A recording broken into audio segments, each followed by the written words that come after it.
Assalamualaikum warahmatullahi wabarakatuh. Selamat siang semuanya. Selamat datang di podcast Inspirasi kita. Pada kesempatan ini kita bakal ngobrol santai nih bareng ATT di kelompok 3B tentang tokoh panutannya masing-masing nih. Ada Kang Hafiz Muhyiddin NDH 23, ada Kang Diki Nugraha NDH 07, dan juga ada Teh Silvi NDH 35, dan saya sendiri Teh Supriyani NDH 11. Kita mulai dari Diki dulu deh. Kang Diki, siapa sih tokoh inspirasi di Jawa Baratnya? Tokoh inspirasi saya itu Kang Deddy Mulyadi ya, seorang mantan Bupati Purwakarta dan juga Gubernur Jawa Barat saat ini. Yang kita sudah tahu lah gimana jejak beliau, terus beliau punya YouTube, terkenal, dan lain sebagainya, banyak meraih penghargaan, dan itu yang membuat saya memilih Kang Deddy Mulyadi sebagai panutan saya. Itu teh. Oke, sangat keren sekali ya jadi begitu. Sekarang saya mau dengar juga dari Kang Hafiz dong. Mau tahu siapa tokoh panutannya? Oke, Kang Dete. Jadi tokoh panutan saya adalah Bapak Herman Suratman. Mungkin beliau sudah banyak yang tahu ya. Dan beliau sebagai tokoh panutan saya karena menurut saya beliau benar-benar mewakili sosok ASN yang ideal, relevan dengan kebutuhan zaman sekarang. Bukan hanya cerdas, bukan hanya cerdas dan berpengalaman. Beliau juga punya semangat yang luar biasa untuk jadi gitu Teteh. Luar biasa. Oke, sekarang Teh Silvi NDH 35. Bisa tolong ceritakan siapa tokoh inspirasinya? Baik, terima kasih Teh Feli. Saya kebetulan memilih Bapak Deddy Supandi. Beliau itu mantan PLT Bupati Majalengka ya, tahun 2023 sampai dengan tahun 2024. Saya memilih Pak Deddy karena di masa kepemimpinan beliau itu sangat terasa sekali dampaknya kepada masyarakat seperti itu. Terima kasih. Terima kasih Kak Selvi. Ya. Dan ini juga yang membuat kita sebagai kelompok 3 memilih Bapak Deddy Supandi menjadi tokoh panutan Jawa Barat yang terpilih. Dan yang akan ditampilkan di sini juga adalah Bapak Deddy Supandi ya, Kak Selvi. Karena memang beliau juga lagi naik daun nih kabarnya ya. Betul sekali Teh. Atau sudah. Nah, ini dia ada Bapak Deddy Supandi. Ini adalah definisi berakhlaknya. Berakhlak itu berorientasi pelayanan. Yang pertama, yang kedua ada akuntabel, bertanggung jawab atas kepercayaan yang diberikan, lalu kompeten, terus belajar dan mengembangkan kapabilitas, harmonis, saling peduli dan menghargai perbedaan, loyal itu berdedikasi dan mengutamakan kepentingan bangsa dan negara, adaptif, yaitu terus berinovasi dan antusias dalam menggerakkan serta menghadapi perubahan, dan juga yang terakhir kolaboratif, yaitu membangun kerjasama yang sinergis. Menurut kelompok kami, Bapak Deddy Supandi ini memiliki semua core value berakhlak ASN. Jadi beliaulah yang kami pilih sebagai tokoh panutan Jawa Barat.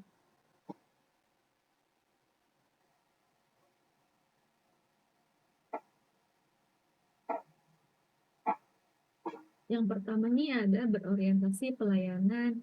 Nah, siapa nih Akang Teteh di sini yang bisa menjelaskan apa itu orientasi pelayanan yang telah dilakukan oleh Bapak Deddy Supandi? Saya teh. Boleh, Adiki? Nah, jadi orientasi pelayanan itu kan tadi melayani masyarakat dengan cara yang prima ya, supaya masyarakat itu puas. Nah, pada di Supandi itu ada komitmen memberikan pelayanan terbaik bagi masyarakat Majalengka. Di antaranya yang pertama, menginstruksikan setiap OPD dan rumah sakit daerah untuk menerapkan budaya pelayanan 5S, senyum, salam, sapa, sopan, dan santun. Tujuannya apa? Agar pasien yang datang ke OPD atau rumah sakit daerah itu merasa bahwa mereka itu disayangi, terus mendapatkan petugas yang ramah sehingga mereka tuh nyaman gitu ketika berada di rumah sakit daerah dan ingin kembali lagi ketika mereka sakit. Nah, untuk saat ini ketika program ini dilakukan, ini sangat baik ya bagi rumah sakit itu sendiri untuk menambah pendapatan juga karena masyarakat puas dengan pelayanan dan akan balik lagi untuk rumah sakit itu. Kemudian untuk yang di masa depan, kalau komitmen ini dilakukan secara terus-menerus, maka rumah sakit akan mempunyai akreditasi yang bagus, ya, mempunyai penilaian bagus di masyarakat. Kemudian rating di Google pun bakal tinggi ya. Nah itu. Yang kedua, komitmen Pak Dedi itu menginisiasi program pelayanan publik jemput bola. Jemput bola di sini merupakan sikap proaktif komunikasi kepada masyarakat, terutama untuk masyarakat di daerah terpencil.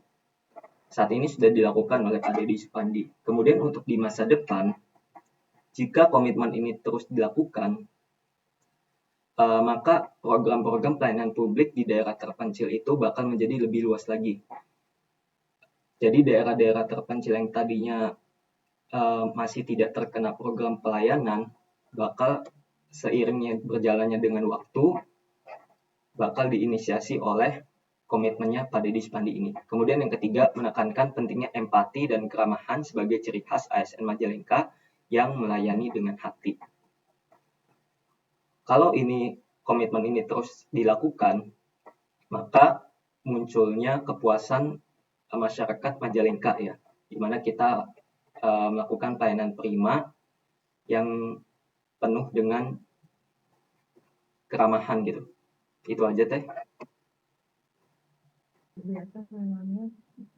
Oke, untuk selanjutnya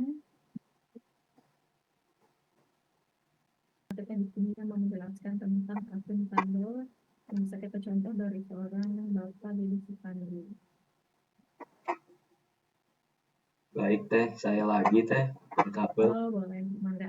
Nah, akuntabel. Sebagai pemimpin, Pak Dedi itu terus menyuarakan kepada seluruh ASN dalam bekerja harus selalu bertanggung jawab, jujur, dan transparan dalam bekerja dan implementasinya, yaitu yang pertama, mendorong penerapan transparansi anggaran dan pelaporan berbasis digital agar masyarakat dapat mengawasi penggunaan dana publik. Saat ini sudah dilakukan oleh Pak Dedi, kemudian di masa depan, apa yang terjadi jika dilakukan terus-menerus, sifat akuntabel pemerintah itu semakin baik ya. Kemudian mencegah juga korupsi ya. Dari adanya transparansi anggaran, korupsi bisa dicegah. Dan dana publik pun nantinya bisa dimanfaatkan dengan baik. Kemudian yang kedua, poin B, itu memperkuat budaya kerja berbasis kinerja dan hasil, bukan kedekatan atau jabatan. Ketika komitmen ini terus dilakukan di masa depan, maka tidak adanya lagi tuh titik jabatan, istilah titik jabatan dalam bekerja di pemerintahan itu, di mana ketika kita mau masuk ke pemerintahan, yaitu harus dites dulu, kayak seperti kita calon pegawai negeri sipil melalui tes CPNS, ada SKD, SKB, dan lain sebagainya. Ketika suatu pemerintahan diisi oleh sosok yang benar-benar berbasis kinerja, maka tempat kerja tersebut atau tempat pemerintahan tersebut akan semakin baik ya, fungsionalnya, kemudian dari segi strukturalitasnya semakin baik. Kemudian yang poin C, memberikan teladan pribadi dengan hadir tepat waktu, terbuka dalam pengambilan keputusan, dan selalu dapat dipertanggungjawabkan tindakannya. Ketika ini terus dilakukan ya poin C, nah nanti tidak ada lagi tuh KSN yang istilahnya bolos kerja, telat masuk kerja, karena sistem absennya pun sekarang sudah digital ya, sudah ada jamnya. Kita kalau telat tidak bisa isi absen. Kemudian yang terbuka dalam pengambilan keputusan, ini nantinya di masa depan ini musyawarah itu akan semakin bagus ya dalam hal pengambilan keputusan nanti. agar tidak tergesa-gesa dan harus dipikirkan kembali keputusan itu. Dan itu yang terpenting selalu dapat dipertanggungjawabkan tindakannya. Seperti kita melakukan sesuatu itu harus ada pertanggungjawabannya. Itu aja Teh. Ya, terima kasih Adiki atas penjelasannya. Kemudian ada nilai kompeten bisa kita teladani dari seorang Guru Supandi. Siapa kita yang akan menjelaskannya? Mangga Siap, saya Teh Feli. boleh Kang Hafiz, mangga. Siap, makasih Teh. Tadi seperti yang Teh Feli bilang, ya kompeten itu terus belajar dan mengembangkan kapabilitas diri, dan ini pasti ada di dalam Bapak Dede Supandi, di mana seiring kepemimpinannya sebagai PLT Bupati Majalengka, Pak Dede terus belajar, berinovasi, dan meningkatkan kemampuan ASN di lingkungan Pemda Majalengka dan mengimplementasikan. Yang pertama, mengadakan pelatihan peningkatan kapasitas ASN termasuk transformasi digital pemerintahan daerah. Dan ya ini sangat bagus sekali ya, karena apabila jika ini dilakukan terus-menerus, maka ASN akan semakin mahir, adaptif terhadap perkembangan teknologi serta tuntutan zaman. Pelayanan publik akan menjadi lebih baik, lebih cepat, dan lebih efisien. Lalu yang kedua, mendorong partisipasi ASN dalam seminar, diklat, dan sertifikasi kompetensi. Dan ini juga sama, bila kebiasaan ini terus dijaga, ASN akan selalu memiliki pengetahuan dan wawasan baru. Ini akan menumbuhkan budaya belajar berkelanjutan dan meningkatkan kualitas sumber daya manusia di lingkungan pemerintahan daerah. Lalu yang ketiga, memberikan apresiasi kepada ASN yang berprestasi dan inovatif melalui penghargaan ASN Inspiratif Kabupaten Majalengka. Dan tentu program ini sangat bagus sekali ya, karena baik lagi jika ini dilakukan secara konsisten, budaya kerja yang kompetitif namun positif akan terus tumbuh, sehingga ASN akan semakin termotivasi untuk berinovasi, sehingga pelayanan masyarakat semakin baik dan kreatif. Mungkin begitu Kang Teteh. Ya, terima kasih Kang Hafiz atas penjelasannya. Kemudian ada nilai harmonis sekalian sama Kang Hafiz dia dijelaskannya ya.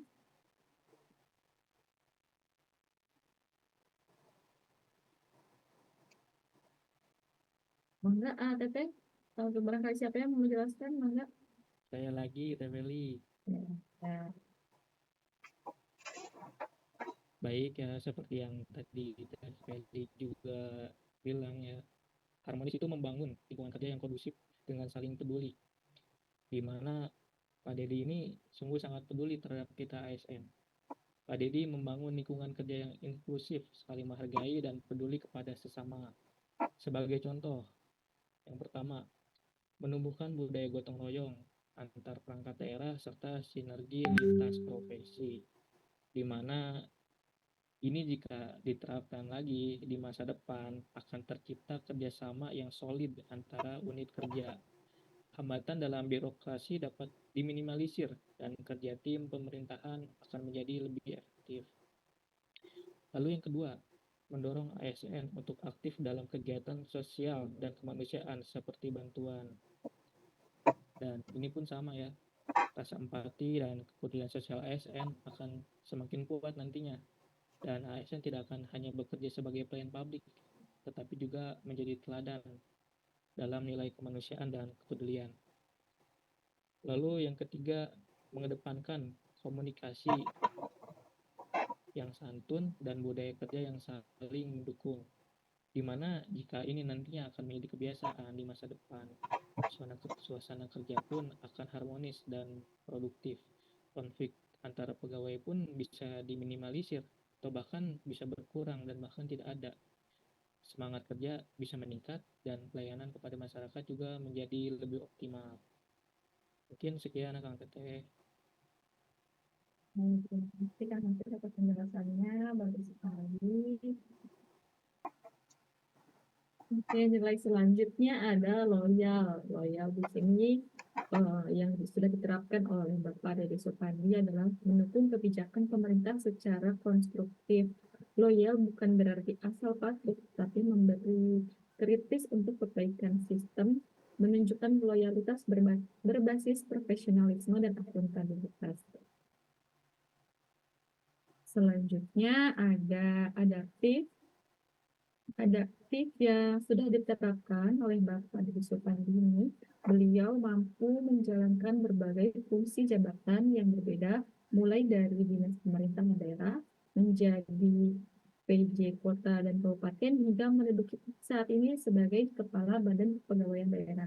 Ini menunjukkan kemampuan menyesuaikan diri dengan berbagai konteks organisasi dan tugas yang berubah-ubah. Oke, poin berikutnya ada kolaboratif. Siapa di sini Teteh yang akan menjelaskan tentang poin kolaboratif ini? Mungkin saya ya Teh Feli. Boleh Teh Mangga. Tentang poin kolaboratif ini, Pak Deddy sudah menerapkan di Kabupaten Majalengka, yaitu yang pertama menjalin sinergi antara pemerintah, masyarakat, dan dunia usaha melalui program pembangunan partisipatif. Yang kedua, mendorong kerjasama lintas instansi seperti ke Dinas Kesehatan, Pendidikan, dan Sosial untuk memperluas pelayanan. Kemudian, Pak Deddy juga menerapkan untuk bekerja sama dengan berbagai pihak untuk mencapai tujuan bersama. Contohnya, program sekarang yang sudah berjalan di Majalengka yaitu kolaborasi Kementerian Desa melalui penghargaan Satya Lencana Bakti Inovasi Desa, menunjukkan kemajuan dalam hal tata kelola desa di Kabupaten Majalengka. Nah, jika program ini berkelanjutan, maka peningkatan kualitas sumber daya manusia di Kabupaten Majalengka, terutama di pembangunan desa, akan terus meningkat seperti itu. Terima kasih. Mungkin sekian dari saya. Terima kasih. Terima kasih Teh Selvi atas penjelasannya. Oke. Mungkin ya poin-poin portfolionya. Oke, terima kasih kepada teman-teman yang sudah menjelaskan portfolionya Bapak Deddy Supandi tadi. Secara kesimpulannya dari sikap berakhlak yang sudah diterapkan oleh Bapak Deddy Supandi, yaitu sebagai pejabat yang pernah menjabat sebagai Kepala Dinas Pendidikan Jawa Barat, pejabat Wali Kota Bandung, PJ Bupati Sumedang, hingga asisten daerah bidang pemerintahan dan kesejahteraan rakyat, Deddy Supandi menunjukkan dedikasi tinggi untuk melayani masyarakat dan memajukan dunia pendidikan, serta tata kelola pemerintahan daerah. Secara keseluruhan, Deddy Supandi adalah teladan ASN yang mempraktikkan nilai-nilai berakhlak secara nyata, dengan semangat pelayanan publik, integritas tinggi, dan komitmen kuat terhadap kemajuan masyarakat Jawa Barat. Mungkin sekian yang dapat kami sampaikan. Mohon maaf bila terdapat kesalahan kata dalam berbicara. Wabillahi taufiq wal hidayah. Wassalamualaikum warahmatullahi wabarakatuh.